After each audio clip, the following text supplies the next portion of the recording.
And I think the country as a whole thinks they know what Jews are, but they don't necessarily.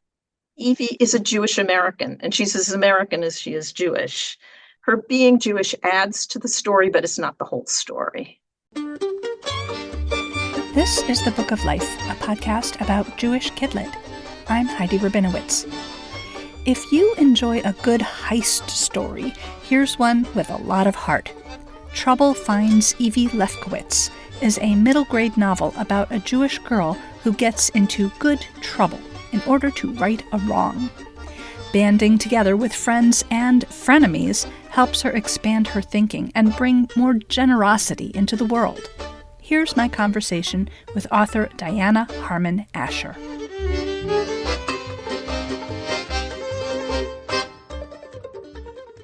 Diana Harmon Asher, welcome to The Book of Life. Thank you so much for having me. I'm excited to talk to you. Yay, I'm excited to talk to you. Diana, just briefly, tell us about Trouble Finds Evie Lefkowitz. Okay. Evie is the cantor's daughter. Her father passed away a few years ago, and she's faced with a couple of challenges as the book begins. The first is her mother is starting to date, and her upcoming date is with the assistant principal of Evie's middle school, which is just a horrific thought to Evie. The other thing is her mother has volunteered her to tutor a boy who she used to be friends with in nursery school. Then they went to different elementary schools, and she has seen him around, but they've never acknowledged each other. And all of a sudden she's face to face in his room having to tutor him. And that's how the book opens. But it involves a lot of other friendships. There is a strange science project that involves some captive praying mantises that becomes a focus of all these friends. But it's about grief in a way, and it's about moving on in a way, and it's about learning about other people who you thought you knew, but maybe really didn't. What inspired this story? My father was a cantor. He passed away when I was 14. I remember that time so vividly, and it was such a turning point in my life. And I wanted to write about that and about the situation of having a parent who's moving on and how that affects you. When I first started the book, I did an early draft, and Evie's father was a teacher, and it was sort of white bread. And when I went back to the manuscript years later, I just thought, no, I'm going to draw on my own background and my own memories that were really important to me. And so I made her the cantor's daughter, and that plays a big role in the book. Well, sharing that experience, I think, makes the book very unique. You don't read a lot of books about the cantor's daughter. There are a few books about the rabbi's daughter out there. In fact, there's another one with trouble in the title. Yeah. The Trouble with Secrets is about the rabbi's daughters. But what makes the experience of being the cantor's daughter special? I think part of it has to do with the music, because that's such a visceral, such an important part of the Jewish experience. I guess being a rabbi's daughter or son, you'd be a little bit more in the spotlight. Cantors don't get enough attention. They're the ones who are kind of in there training the B'nai Mitzvah and forming a bond with these preteens at such a tender age. Kids loved my father, and the kids in the youth group just adored him, and that was a big role for him. And so I felt very special being his daughter. Nice. What I found very significant in this story is the growth arc, how Evie moves from being very judgmental and also very easily embarrassed, worrying that other people are judging her, and then she moves to looking beyond first impressions. So can you talk about that? When she first is assigned this tutoring position with Joey, that's what the title comes from, Trouble Finds Evie Lefkowitz. There are many kinds of trouble, but she's sort of thrust into a position with kids who are tagged as trouble. He and his best friend Tommy are known as trouble. And so she assumes that this is true until she gets to know them a little bit better and also realizes how they see her. And they grow to understand each other in a different way. And she sees how these labels are put on kids, not only the troubled kids, but the good kids. You get tagged as the smart kid or the good kid or the trouble kid. And these are young people. They all have room for growth and change. And often teachers understand that, but sometimes they don't. And I think the label itself creates what it's tagging. If you're called trouble, you're going to make trouble. They all work together in fun ways that I think helps her grow and helps them all grow. Did this kind of growth arc from judgmental to more open-minded occur in your own life? That's a good question. I think so.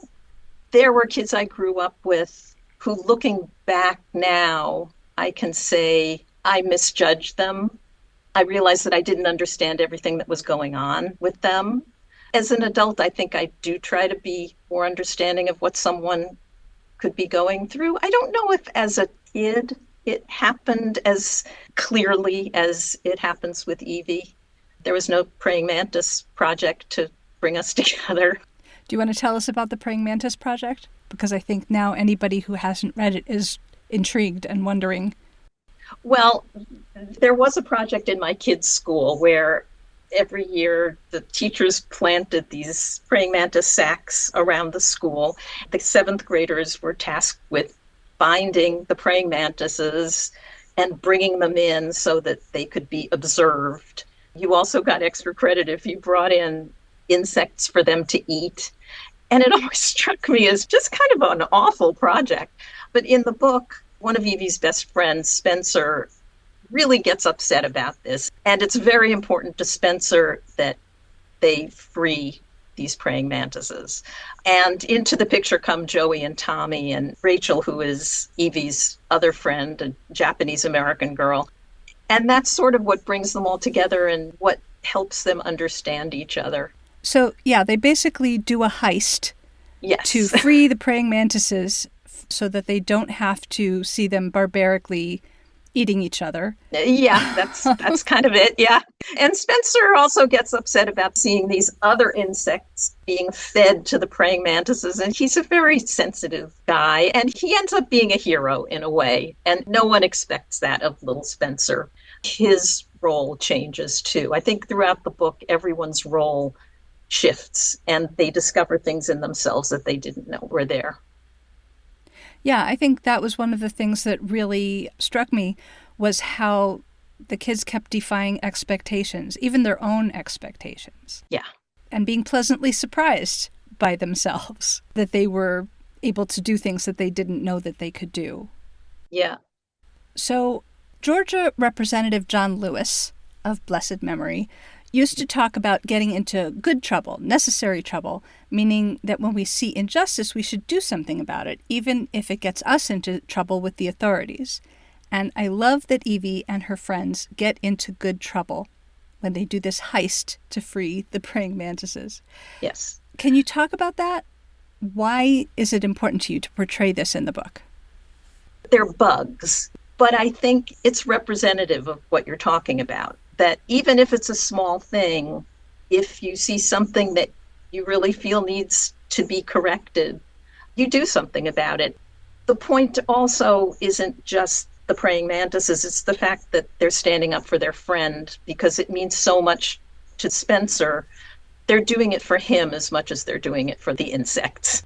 And I think for kids, that's also something important to understand, that standing up for a friend, getting behind a friend, I think that's something they can see in their own lives that's important. Right. I mean, you say it's just bugs, but I think it doesn't matter what it is in the specifics. What matters is that they are standing up for what they feel is right, even if the authorities are telling them something different. Right. It's a template for activism, even if their practice or their warm-up to becoming activists is to free praying mantises. Right. You know, maybe they'll go to a march next time. So, right. Yeah. Right. Yeah. I hope it does come through that way. And when I write, I try really hard not to make it too messagey. I don't want to hit kids over the head with a message, but I think when you have a story like that, they'll get it. they'll get it. In an interview on Deborah Kalb's blog, you said Mm-hmm. it was really rewarding to bring Chaucer's idea of fellowship into the book. So, can you tell us more about Chaucer's idea of fellowship and how it applies to your book, and why you're so into Chaucer? Oh, well, my freshman English teacher was Bart Giamatti, who was an absolutely brilliant man who actually became commissioner of baseball. He was the president of Yale University after he was my freshman English teacher, and he just was a fanatic about baseball. So I adored him, and we studied Chaucer, and he just made it so fascinating and funny and deep. Many classes, he would bring baseball into it, and he compared baseball to Chaucer, believe it or not, talking about how the runner goes to first base, where he's sort of got some company, he's got the coach. Then when the runner is on second base, he's as far from home base as he can possibly be. And that's the journey. And the whole idea is to come home. And the whole idea in the Canterbury Tales is that they're on this pilgrimage and they get there and then they want to come home. So he tied all these things together in this amazing way. And so I've always just had a great affection for Chaucer. And that idea of fellowship, that these strangers come together from different places. But I kind of saw the parallel with these different kids coming together, Italian Americans, Japanese Americans, Jewish Americans. They all grow to understand each other and share in this quest. That is very cool. I haven't read Sidetracked, but I did read Upstaged, and it seems like this fellowship idea is kind of woven through all of your work. Tell me if I'm right that Evie Lefkowitz is the most Jewish of all of your books. Is that true? Yes, definitely. I think the theme of friendship is in all of them, and I love developing the group, that each one has a personality that comes through. Sidetracked is about a team, and Upstage is about a musical production. I love working with a group of characters and how they interact with each other. With Evie, I just decided to go with my own experience as a Jewish American, and I thought it was an important story to tell. It's published by PJ Publishing, and I know that a lot of Jewish kids will read it, and that makes me ecstatic. And I also hope that kids who are not Jewish read it, because I try to explain every Jewish reference. And I think the country as a whole thinks they know what Jews are, but they don't necessarily. Evie is a Jewish American, and she's as American as she is Jewish. Her being Jewish adds to the story, but it's not the whole story. That's a good explanation. And thank you for doing that. I think that is important to convey that to readers from all backgrounds. Evie's best friend Rachel, as you mentioned, is Japanese American. And I believe I read online that you have a personal connection to Japan that may have inspired this character. So can you tell us about that? Yes. Both of my previous books and now Evie will be translated into Japanese. My first two books were selected by the Japanese National Book Council to be part of a national essay contest that they have. It's all through Japan. Kids get a selection of about 4 books to read, and then they write book reports. And the best essays, the kids get to come to Tokyo and they get a certificate, and it's a very formal thing. And for some reason that I will never understand, Sidetracked was chosen as one of these books, and then Upstage was chosen. So I said to my publishers, is there any way I could get invited to this ceremony? I'd never been to Japan, had no connection with Japan. And they got invitations for my husband and myself.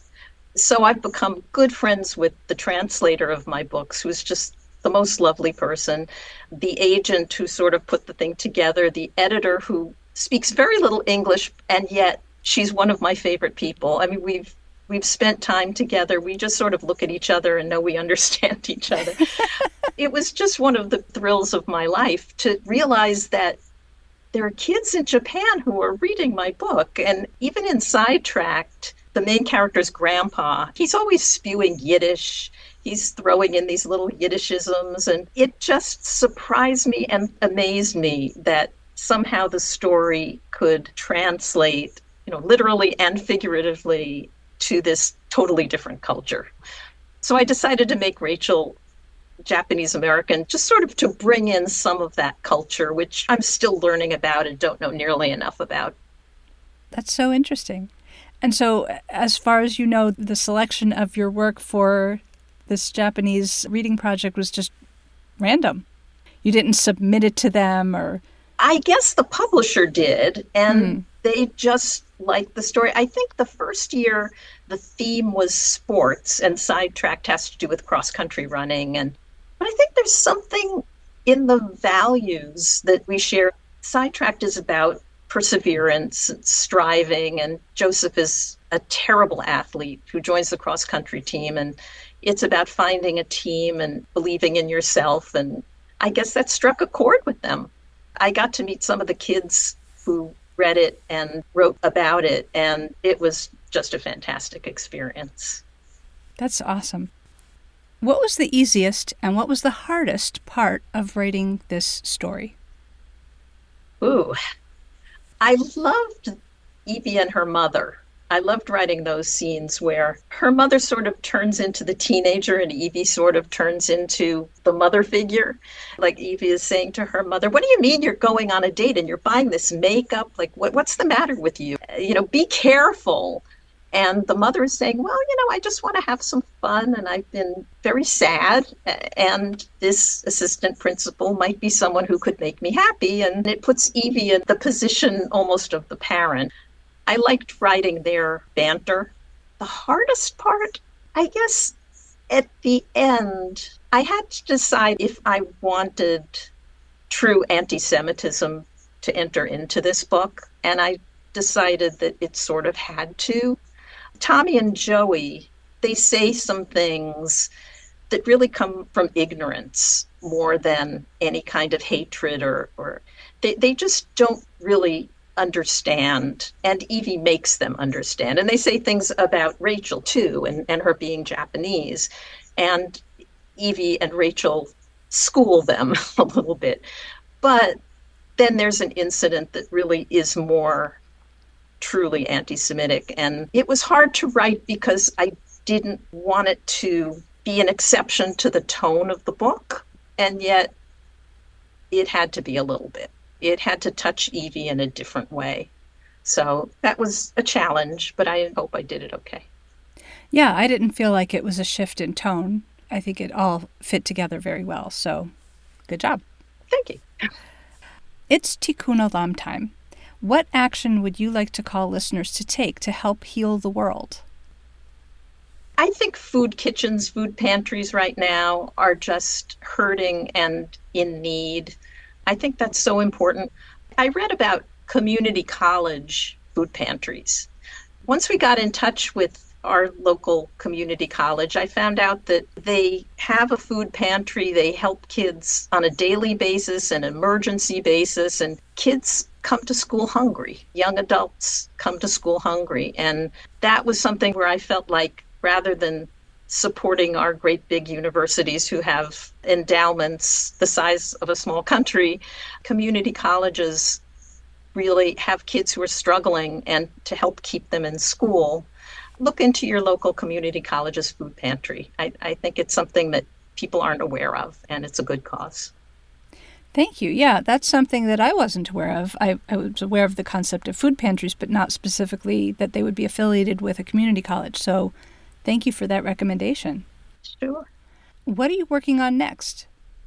I am going back to my characters from Sidetracked and moving them into the next season of Track and Field and trying to work in some local history north of New York City in Westchester County. And it's hard. I would have thought that going back to characters I already knew would be easy, but it's a challenge because you don't want to repeat the same story. They're starting at a different place, but I'm working on it, and I hope it will succeed, and I'll let you know. All right, good. Well, that's something to look forward to. Where can listeners learn more about your work? I have a website, dianaharmonasher.com. I'm on Instagram and Facebook. I don't tweet or X or whatever you call it. And if you Google me, you'll find me. Is there anything else you want to talk about that I haven't thought to ask you?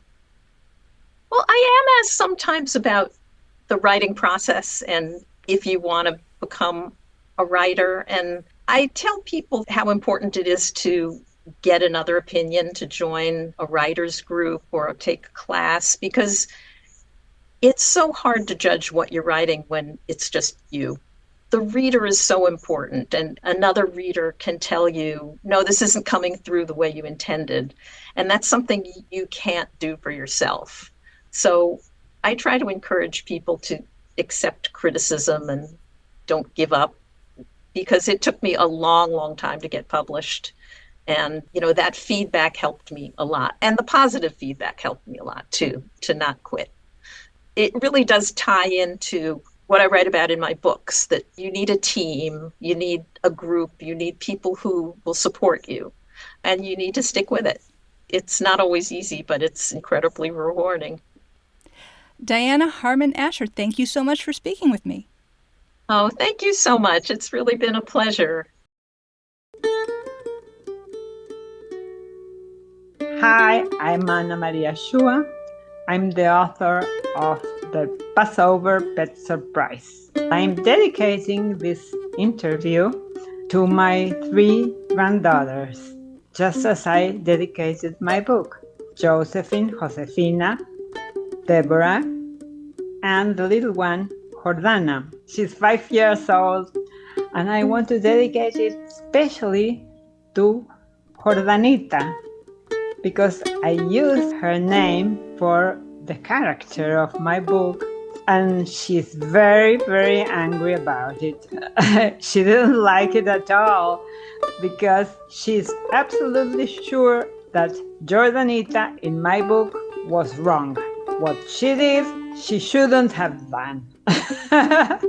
So she didn't like that girl to be called with her name. So I want to dedicate this podcast to my own Jordanita.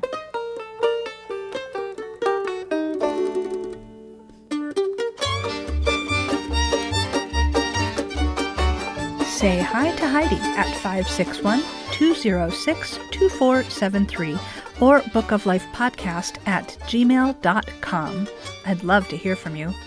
Subscribe for free to bookoflifepodcast.substack.com to get show notes, transcripts, Jewish Kidlit news, and calls to action right in your inbox. If you'd like to receive the bonus Share Your Shelf segments, you can upgrade to a paid subscription. The Book of Life is also on Facebook, Instagram, YouTube, and our 20-year back catalog is online at bookoflifepodcast.com. Want to read the books featured on the show? Buy them through bookshop.org/shop/bookoflife to support the podcast and independent bookstores at the same time. The Book of Life is sponsored by the Association of Jewish Libraries, the leading authority on Judaic librarianship. Learn more at jewishlibraries.org. Additional support comes from Congregation B'nai Israel of Boca Raton, Florida at cbiboca.org. AJL also sponsors our sister podcast, Nice Jewish Books, a show about Jewish fiction for adults. Stick around past these credits and you might hear a promo for the latest episode of Nice Jewish Books. Our theme music is provided by the Freilach Makers Klezmer String Band. Thanks for listening, and happy reading!